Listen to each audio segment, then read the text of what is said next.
균주는 요까지는 균종이에요. 그러니까 락토바실러스 애시도필러스까지는 균종이다.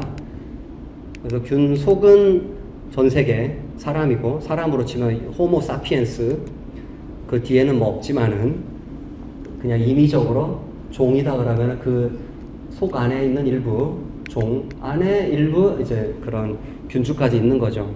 그래서 예를 들어 저는 비유를 한 게 양궁을 많이, 한국 사람은 양궁을 잘하잖아요.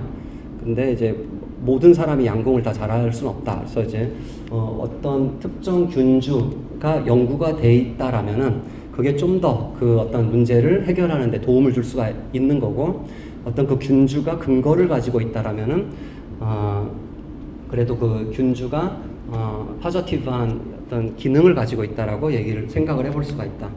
그래서 예를 들어 이 균주를 썼을 때 변의 개선과 함께 유해세균 감소, 디스바이오시스를 개선해줬고, 이탈리아에서 나온 논문인데 저는 그거는 조금 그렇다고 봐요. 왜냐하면 회사가 한 논문이 다 나쁜 건 아니겠지만은 그 크레아티닌 수치를 굉장히 감소시켜줬습니다. 스테이지 3 환자인데, 그러니까 CKD 스테이지 3 환자인데 크레아티닌 수치가 굉장히 감소됐어요. 이균주를 적용을 했는데. 뭐 그런 논문도 있다. 4가지 유산균 제제가 있습니다. 어떤 거를 선택하시겠습니까? 요거부터 보겠습니다.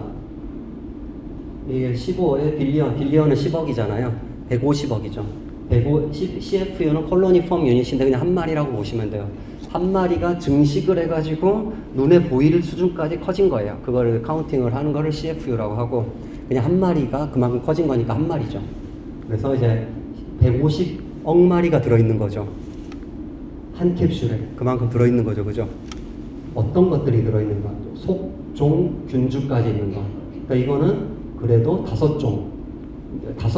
5종류의 균주와 함께 프리바이오틱스 들어간 거죠. 프리바이오틱스랑 같이 들어가서 있는 것.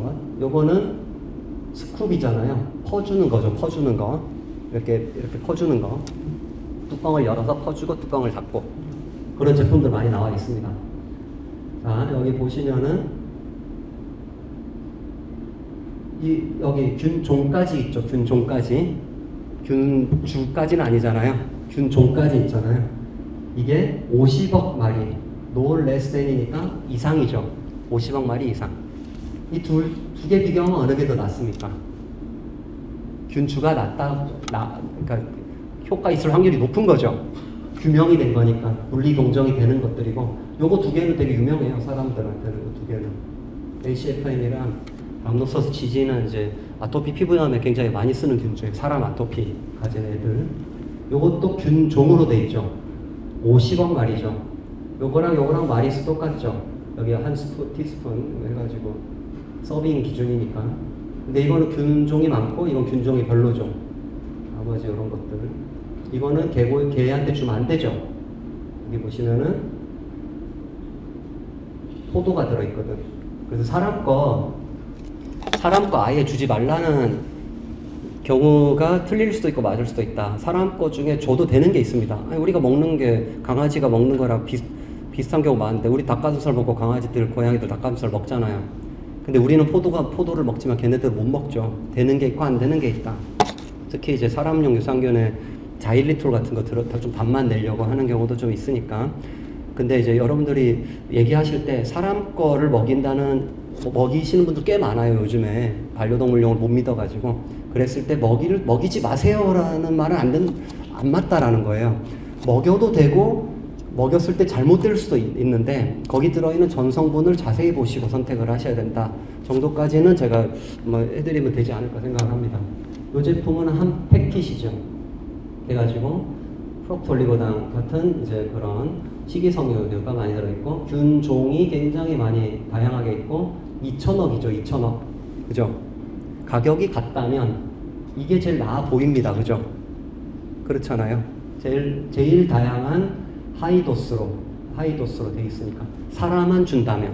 근데 이거는 이거 패키지, 사셰 패키지니까, 사람만 준다면. 이 유산균이 잘 죽거든요. 네 가지 환경이 되게 이제 그 유해 요소로, 위해 요소로 작용을 합니다. 일단 빛을 받으면 바로 죽습니다. 그 다음에 그래서 투명통에 이렇게 하면 안 되는 거죠. 그 다음에 산소에 의해 가지고 사멸이 잘 됩니다. 혐기성 세균들이잖아요. 그 산소에 의해서 잘 죽는다. 그렇기 때문에 뚜껑 닫았다 열었다 막 그런 가루 형태는 잘 죽이는 형태라는 거죠. 그 다음에 습도에 약합니다. 수분이 좀 많이 들어가면은 거의 좀 생존하기가 좀 어렵다. 그래가지고 물에 탄 것들 이런 것들 잘 죽을 수 있기 때문에 되도록이면은 빨리 먹어야 되는 거죠. 습식사료나 이런 데다가 섞어주는 경우라면은. 그 다음에 온도, 그러니까 좀 차가운 데서 잘 살고 좀 온도가 높으면은 사멸되기가 쉬운 조건이다. 그래서 원래는 냉장 보관을 해줘야 돼요. 구매하시거나 할 때는. 또는 냉장 보관이 아닌 경우에는 특수 포장지에 있어야 되는 거고, 특수 포장기가 있거든요. 사멸이 잘 안 되게, 온도가 높더라도 사멸 안 되게 해주는 포장지가 있습니다. 동물에는 그거 아직 사용하진 않고 있어요. 사람 쪽엔 좀 있는데, 그래서 일단 따뜻한데 막 이런데 진열하시면 안 되고요. 냉장고에 원래 넣는 게 맞아요. 원래 좀 살리려면. 아니 그럴 상황이 안 되면 좀 회전을 빨리 해서 판매를 하거나 보호자님한테 구매하신 다음에 냉장 보관하시라고 하셔도 되고, 각 균주 또는 종별로 이렇게 다양한 기능들이 있더라. 참고하시면 되고, 적용은 죽지 않도록 해야 된다. 죽으면은 사균이 되죠. 프로바이오틱스 아니잖아요. 죽지 않도록 해야 되는데, 이렇게 3개월 생존율 조사를 한 게 있는데, 보면은 온도가 높으면은 잘 죽었어요. 상온에서 잘 죽었다는 얘기죠. 3개월 지났는데 3분의 1밖에, 맥시멈 3분의 1밖에 안 산 거죠. 좀 그 서늘한 차가운 데 보관을 해야 된다라는 거고, 그리고 좀 많이 먹어야 된다는 얘기입니다. 많이 죽습니다. 위산과 담즙산에 의해서 많이 죽어요. 그러니까 좀 많이 넣어서 좀 죽어도 뭐 살아있는 애들이 대장까지 좀 도달하게 해주는 거죠. 그리고 다양한 균주가 좀 더 효과 있다라는 연구들이 훨씬 더 많다. 그리고 항생제 먹이는 경우 있잖아요. 또는 항생제 먹인 다음에 유산균을 먹이는 경우도 있고, 메트로니다졸 같은 경우에는 이걸 먹인 다음에 유산균을 먹이라고 또 추천을 하잖아요. 그죠? 그래서 근데 이제 같이 먹이는 경우도 있잖아요. 세균을 죽이는 그런 것들을 같이 먹일 수는 없으니까, 그래서 어느 정도 텀을 띄워야 되는 거죠. 항생제랑 만약에 급여한다 그러면은. 그리고 이게 제일 이제 많은 논란이, 아직 확실하진 않은데, 사람에서 얘기 나온 거는 공복에 먹이는 게 도움이 된다. 그 근거로 공복에서는 위액 분비가, 위산 분비가 잘 안 되니까, 담즙산 분비가 잘 안 되니까 잘 안 죽을 것이다라고 보는 거죠. 근데 밥이랑 같이 먹어야 된다라고 하는 그 말의 근거는, 밥을 같이 먹으면 어차피 위액이 중화돼가지고 pH가 올라갑니다. 5까지 올라가요. 그래서 위산이 중화되기 때문에 죽을 일이 별로 없다. 췌장액도 마찬가지다. 그래서 이제 그런 좀 이제 이론적 어떤 접근이 좀 다르잖아요. 그 어느 게 맞느냐? 실험 2개를 제가 기억을 하거든요. 하나는, 그러니까 결론적으로, 하나는 30분 전이 제일 좋았다는, 밥 먹기 30분 전이 제일 좋았다라는 연구고, 그러니까 그건 이제 사람 기준 연구예요. 나머지 하나는 인비트로 연구인데, 밥이랑 같이 먹였을 때 생존율이 더 높았다라는 연구가 있습니다. 그러니까 이제 음식이 같이 들어가야지 그 프로바이오틱스가 좀 더 생존에 유리했다. 뭔가 다른 걔네들이 활용할 수 있는 어떤 영양소가 있어서 그럴 수도 있는 거고, 어떤 정확한 이유는 모르겠지만은, 그래서 그냥 제가 볼 때 개인적인 생각입니다. 그런 밥이랑 같이 주는 게 좀 더 우세하니까, 근거가 좀 더 실제로 진행을 했던 그런 근거가 있으니까 그게 더 낫지 않을까라고 생각을 합니다. 근데 이제 사람용 중에는 장용 캡슐이 있죠. 위산과 담즙산을 보호해 주는 거. 그런 경우에는 밥이랑 같이 줘도 되고 그냥 공복에 줘도 되고, 그죠? 그거는 그렇게 구분할 이유가 없는 겁니다. 그래서 이제 이렇게 프리바이오틱스랑 같이 넣는 경우는 신바이오틱스라고 하는데, 이 양이, 그러니까 발효성 식이섬유의 양이 굉장히 적죠. 아까 이제 또 좋은 질문하신 밖에 있을 때 쉬는 시간에 질문을 한 번 해주셨는데, 이제 차전자피를 적용을 많이 하시잖아요. 변비 치료나 그쪽에 좀 많이 하는데, 너무 많이 주면 이제 설사를 합니다. 수용성 식이섬유가 강하니까 차전자피는. 그리고 이제 변 끝이 이렇게 뾰족하게 똥을 싸요. 너무 많이 주면은. 그리고 오히려 그런 부분들이 또 이제 장 운동성을 오히려 저해할 수도 있고 불용성 식이섬유에 해당이 되니까 너무 많이 주는 경우 영양소 흡수 방해할 수도 있고. 그래서 이제 어떤 양이 좋은가. 그래서 아까 0.5g을 했을 때는 효과가 없었고 1g을 했을 때 효과 있었잖아요. 100g 기준으로 0.5% 효과 없었고 1% 효과 있었잖아요. 그 1% 정도 주면 될 거잖아요. 그 1%면 한 100g 정도 먹으면 1g이죠. 건사료 100g 먹으면 1g이잖아요. 건사료 100g 먹는다는 얘기는 키로수가 5kg라는 얘기입니다. 강아지가 5kg짜리 강아지 대부분 100g 먹어요. 그랬을 때 5kg 기준으로 1g 정도의 차전자피가 저도 해봤거든요. 많이 해왔습니다. 2g 했을 때 10중 8구 똥이 길어집니다. 1g 했을 때 아마 컴플레인이 없었어요. 그래서 다른 것들을 별도로 추가해서 적용하지 않는다면은 차전자피만 가지고 식이섬유를 보충한다면은 건조물 기준으로 1% 또는 5kg 기준으로 1g 이 정도 하면 적당하지 않을까 그렇게 이제 생각을 합니다. 두 개를 같이 적용하는 게 신바이오틱스죠. 제품 하나에 500ml 1g인데 여기 이제 부영제랑 다 해서 계산을 해보면은 한 알에 이렇게 프리바이오틱스가 한 200ml 이 정도밖에 안 들어있을 거예요.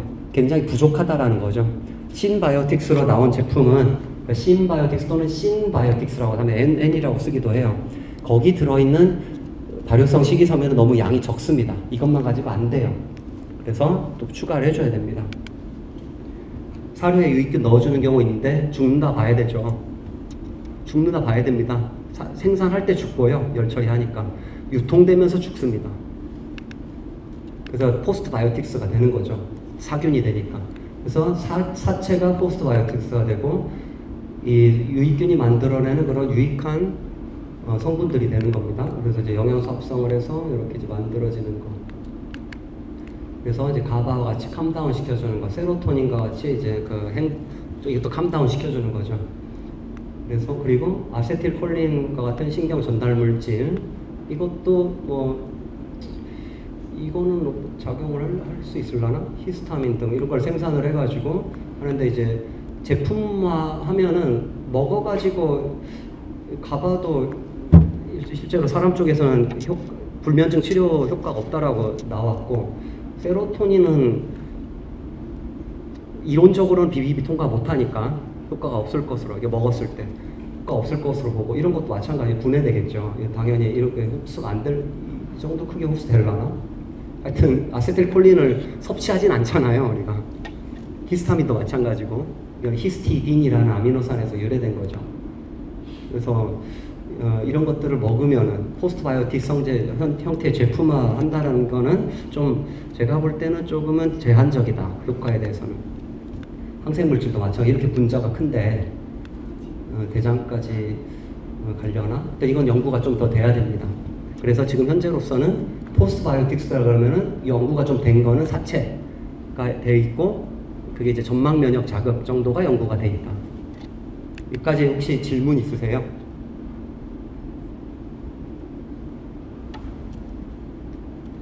바로 그냥 진행하면서 시간 되면은 식사하러 가겠습니다. 그게 나을 것 같아요. 지금 너무 400슬라이드 하는 상황이 되다 보니까. 그래서 수분, 탄수화물 했고, 유익균도 같이 했고, 단백질, 이거는 여러분들이 이때까지 생각해 왔던 거하고 좀 다르다라는 그런 것들이 좀 있을 거예요. 이 단백질에 대해서는. 단백질은 크게 이런 원료들이 있는데, 이 원료들에서 유래되는 거고, 동물성이 있고 식물성이 있고, 이것들을 이 안에는 다른 탄수화물이라든가 미네랄, 비타민도 있지만 단백질을 상대적으로 많이 가지고 있는 식재료다라고 보시면 되고, 그 단백질은 결론적으로 아미노산이라는 최소 단위로 분해가 돼서 흡수가 되죠. 우리가 단백질을 먹는다는 얘기는 아미노산 하나를 먹는다는 얘기입니다. 단백질을 먹는다는 얘기는 단백질을 만드는 부품을 먹는다는 얘기입니다. 아미노산 하나까지 분해를 해야지만이, 그러니까 3개까지 분해를 해서 3개까지는 점막으로 들어가고 장상피 생포로 들어가고, 혈류로 유입되는 거는 1개가 들어갑니다. 아미노산 1개가 들어가요. 그러니까 아미노산을 먹는 겁니다. 여기 나오는데 이렇게 이제 단백질이 펩타이드가 여러 개가 연결된 건데, 여러 가지 단백질 소화 효소에 의해 가지고 위액에서 나오는 펩신이 있고, 이제 췌장액에서 나오는 트립신이라든가, 그 다음에 뭐 카이모 트립신이라든가 여러 가지 밑에 여러 가지 단백질 소화 요소가 있습니다. 이걸 잘라내가지고 이제 하나가 들어가는 겁니다. 하나가. 이렇게 펩타이드가 들어오면은 아미노산 4개는 못 들어가요. 못 들어갑니다. 하지만 3개부터는 들어갑니다. 장상피세포로. 그리고 장상피세포 안에서 결국 혈중으로 유입되는 건 하나다. 근데 이 아미노산은 능동적으로 가져옵니다. 체내로 이제 가져와요. 너무 중요한 영양소다 보니까 에너지를 써가지고 능동적으로 우리가 흡수를 시키고, 이거를 착안해서 한 게 이제 미네랄 중에 킬레이트 미네랄들이 있어요. 킬레이트 아연 이런 거 펫푸드 뒤에 많이 적혀 있거든요.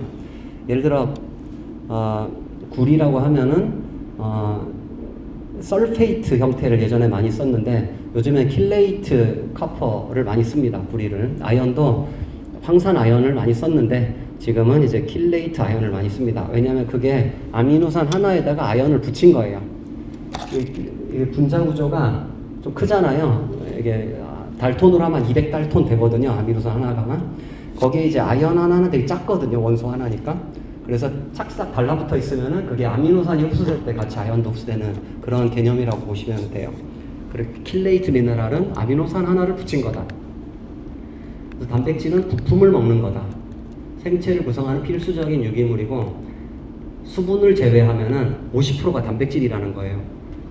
그래서 아미노산을 먹어서 세포 안에 있는 DNA에서 전사된 RNA가 이게 리보솜이죠. 그래서 tRNA 해가지고 아미노산 하나씩 배달해가지고 이게 이제 전사시키는 겁니다. 단백질을 만들어냅니다. 그래서 DNA가 하는 역할은, 유전자가 하는 역할은 단백질을 만드는 역할이죠.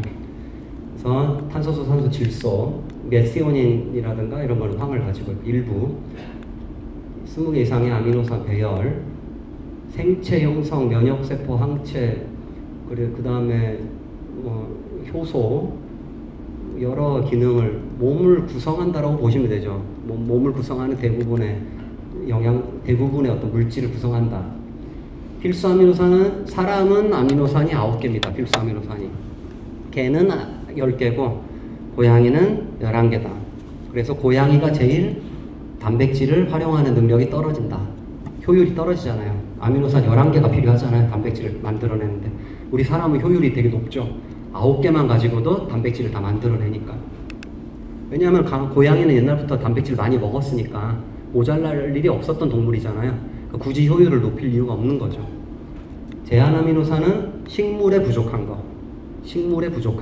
그래가지고 좀 부족하기 쉬운 아미노산. 식물성 단백질만 가지고 만약에 사료를 만들었어요. 옛날 사료들, 그 똥사료들 있잖아요. 옛날 그거 10,000원짜리, 10kg 10,000원짜리. 거기 보면 다 메시오닌, 라이신 추가해 놨습니다. 뒷면 보면은. 그나마 그래도 좀 괜찮다고 한 애들이. 왜냐하면 식물성 단백질에는 요게 부족하기 때문에 그래요. 그래서 식물성 단백질은 퀄리티가 좀 떨어진다. 이 세포 하나를 분석해 봤더니 70%가 수분입니다. 그 다음에 15, 그러니까 나머지 30 중에 15가 단백질이고, 굉장히 이제 많죠. 종류도 많습니다. 자, 근데 여기서 6에 해당되는 게 RNA잖아요. 1에 해당되는 게 제일 많은 게 단백질이고, 그 다음 많은 게 유전체잖아요. 유전체에 많은 게 아까 말씀드린 인이 많다고 말씀드렸잖아요. 그죠? 인이 많이 있다. 근데, 그래서 이제 세포를 먹는 건데, 육류를 먹는다는 얘기는 세포를 먹는 거다. 식물도 마찬가지고, 식물 세포를 먹는 거, 식물도 유전체를 가지고 있으니까 인을 많이 먹는 거죠. 그래서 만성 콩팥질환이 있는 경우에는 이런 육류를 먹게 되면 인 섭취량도 늘어나게 된다. 근데 얘가 이제 2기 정도고, 내가 먹이는 게 레날 스테이지 3에 먹이는 거야. 근데 2기인데 단백질을 좀 급여를 해가지고 저 근육량이 좀 소실되는 걸 막고 싶다라면 간식으로 좀 육류를 줘야 되는 게 좋잖아요. 그럴 때 이제 할 수 있는 게 아주 효율이 좋은 고퀄리티 프로틴은 커티지 치즈하고 달걀 흰자를 많이 얘기를 합니다. 두 개가 거의 100% 육박하는 흡수율이고 아미노산이 잘 갖춰져 있기 때문에. 근데 치즈는 인 함량이 많아요. 우유는 분비물이기 때문에. 그 세포가 아니지만 분비물이라 가지고 분석을 해보면 인 함량이 많습니다. 그래서 코티지 치즈보다는 달걀이 훨씬 나아요. 흰자가. 달걀 하나가 세포 하나잖아요. 그러니까 유전체가 노른자에 거기에 들어있기 때문에 노른자를 빼면은 인이 굉장히 적게 들어있습니다. 그래서 어느 정도 좀 섞어주면은 스테이지 3 이전 단계에서 근육량을 좀 보존해주고 싶은 경우에는 그런 형태로 단백질을 추가로 제공을 해줘도 된다. 얼마를 제공해 주느냐? 칼로리 기준 한 10%까지는 가능하다라는 얘기고, 저는 이제 레시피를 짜드릴 때 자연식의 경우에는 좀 더 많이 넣어줘요. 20% 초반대 정도로 짭니다. 단백질의 함량을. 이렇게 해도 잘 유지가 되고, 그리고 좀 이따가 또 나오겠지만은 이게 단백질을 줄이는 게 맞느냐라는 얘기도 많이 해요. 최근에는 콩팥질환에서 인을 줄이는 건 맞는데, 인을 줄이기 위해서 육류를 줄이는 거지, 과연 인은 그대로 두고 단백질을 줄이고 늘리는 게 콩팥질환에 더 도움을 주는, 어떤 게 더 도움을 주는가, 이런 연구들도 있습니다. 네, 어쨌든 결론적으로 이렇게 이런 성분을 봤을 때 우리가 어떻게 이제 영양학적으로 접근을 할 수가 있을까. 요 본이죠, 본. DNA 본. 이게 리보스, 이렇게 이제 포스페이트 백본이죠. 여기 이제 인이 많이 들어 있습니다. 좌측에 있는 거는 필수 아미노산이고 우측에 있는 거는 비필수 아미노산이다. 이거는 안 먹어도 된다. 왜냐하면 얘들로서 합성을 하니까. 근데 단백질을 만들 때는 예를 들어 인슐린은 굉장히 중요한 호르몬이잖아요. 인슐린은 단백질로 50개 아미노산으로 이루어진 펩타이드잖아요. 이 인슐린에는 알라닌도 있고 아스파라긴도 있고 여러 가지 다른 아미노산들도 있죠. 반드시 필요한 아미노산입니다. 다 이것도. 하지만 안 먹어도 합성되기 때문에 비필수라고 하는 거예요. 필요 없는 아미노산이 아니라 먹을 필요가 없는 아미노산이다. 이 중에 글루타민은 두 가지가 있습니다. 글루타민은 장질환이 있을 때는 비필수로 변환이 되는 조건부 필수 아미노산이에요. 그 마이크로빌라이의 증식에 도움을 준다는 연구가 많아서 그래요. 그리고 이제 헬스 하시는 분들 단백질 근육 더 만들려고 많이 먹기도 하더라고. 근데 이거는 간질환이 있을 땐 조심해야 됩니다. 질소를 더 많이 만들어내는 그런 역할을 하기 때문에 그래요. 그 다음에 이제 타우린은 고양이에서는 필수 아미노산이고, 그리고 강아지도 대형견은 요즘에는 필수로 보자는 추세가 있습니다. 옛날에 고양이 DCM이 많았잖아요, 그죠? 확장성 심근염이 많았는데 타우린이 그때는 필수 아미노산인지 몰랐어요. 타우린 결핍에 의한 확장성 심근염이 많았던 거죠. 그 뒤에 타우린이 필수 아미노산인 걸 알게 되고 이거를 급여하니까 고양이 DCM이 이제 완전히 없어졌죠. 그런데 이제 대형견은 아직 좀 있습니다, DCM이. 그래서 타우린이 DCM 쪽에서는 어떤 증상을 완화시켜주거나 예방을 해준다라는 대형견에서. 근데 소형견에서는 아직 타우린이 어떤 역할을 하는지 아직 잘 몰라요. 그래서 이게 판막 2000판 폐쇄 부전증에서는 아직 역할이 불분명합니다. 하지만 DCM에서는 거의 확실합니다. 타우린이 굉장히 도움을 준다. 이건 아미노산 하나하나에 대한 내용인 거고, 이것도 참고하시면 되겠다. 이거는 1차 구조, 이건 평면. 이게 양전하와 음전하를 하나씩 갖고 있어가지고 두 개가 달라붙을 수 있죠. 요게 이걸로 붙고 요게 이걸로 붙어가지고 펩타이드를 이루고 있는 거니까 헬릭스 형태로 붙고, 두 개가 합쳐지면 3차 구조고 더 복잡해지면 4차 구조고. 이것부터는 이제 실제 임상에서 좀 연관되는 부분이 있으니까 식사를 하고 진행을 하도록 하겠습니다. 혹시 여기까지 질문 있으세요? 질문 없으면은 식사를 하고 또 진행을 하도록 하겠습니다. 계속 밖에 저도 있을 거니까 밖에 있을 때 찾아오셔가지고 질문하셔도 됩니다.